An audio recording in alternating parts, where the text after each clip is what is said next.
You guys just keep sharing all the bad news everywhere.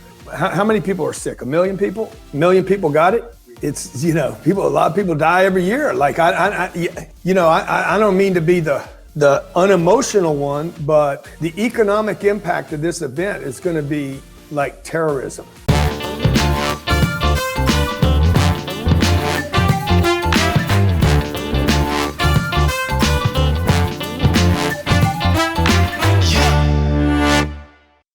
What is going on with coronavirus for you? What are you seeing over there in the States? Well, a lot of bad news everywhere, but I'm like, what about some good news, folks? I mean, you guys just keep sharing all the bad news everywhere. How many people are sick? 1 million people? 1 million people got it? No offense to anybody that lost somebody because of this, but it's, a lot of people die every year. Like, I don't mean to be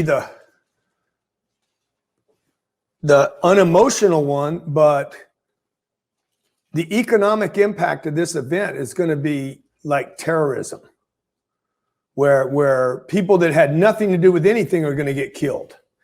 And our offices are shut down, right? We have 25,000 square feet. I'm being told that I can't be in my own office. I'm like, this is crazy, man. And nobody can get me sick here. I can't go out on the beach in front of my house. I'm like, well, there's nobody out there. Like, I can't go in the ocean. If I go swim in the ocean, is somebody going to get sick? Like, we've just gone to the other edge of any kind of rationality. Whereas 4 weeks ago, we had a new illness, this COVID-19, whatever that was. We didn't know where it came from, how it came. We didn't know what happened to people. That was 4 or 5 weeks ago. We're not taking into consideration now, 5 weeks into the deal, 80 to 90% of the people that get sick from this die only because they had other issues and or their age or a combination. Minuscule numbers of people that weren't sick, were not in that age group, recover from it. Like, we just need to share all the data, because right now there seems to be hysteria with don't go outside. Like, what's the chance of me being on a bicycle riding down the street and you get COVID-19 for me? Yeah, there is that. And everybody's saying, hey, it's not until the vaccine's going to solve everything. Well, that vaccine's probably 18 months away, and we have vaccines for everything else that doesn't solve everything.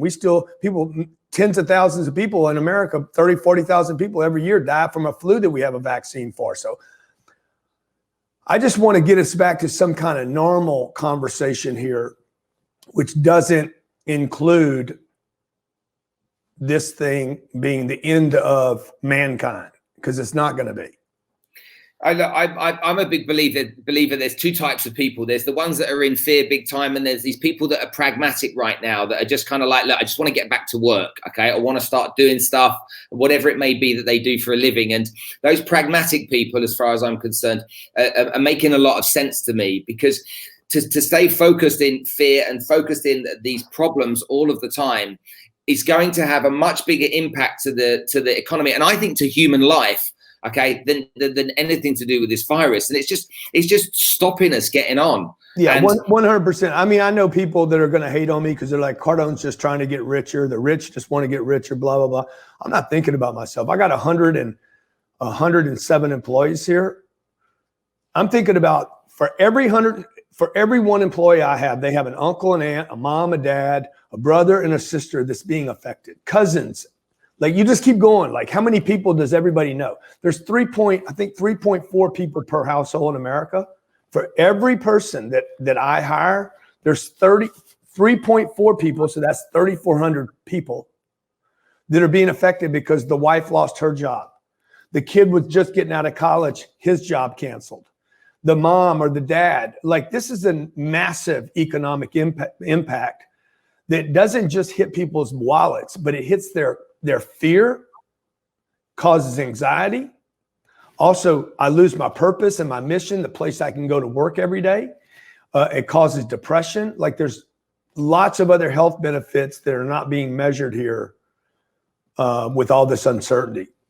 Around the world, they say that for every 45 seconds, somebody takes their own life. And if you think about the amount of people out there that are going to be so overwhelmed, because there's some people that have had to be furloughed, there's some people that have taken pay cuts, there's some people that aren't having any income at all. And when you have no income at all, most people live paycheck to paycheck, so they can last maybe a paycheck. Then it's down to the credit card, and then where'd you go? Yeah. Okay. Because if I've got kids, I've got to feed my kids. If I've got to make sure that everyone stays okay, and that is in a very kind of like alpha male kind of way. It's like man wants to provide for his family, and if he's stopped from being able to provide for his family, then all kinds of terrible things happens to how people think about themselves, their self-esteem, their confidence, and everything else goes. I agree with that, Spencer. That's why I like you. Me and you are very similar like that. But I think, I'm doing the thing for a school here in town. They're having graduation, down to little stuff, right? They're having a graduation and they can't have a graduation. So we're gonna basically put together this thing out in a park. We're getting permission to open a park up for 200 kids to actually have their graduation, where they can actually celebrate that thing that was supposed to be important to them, down to little stuff like that.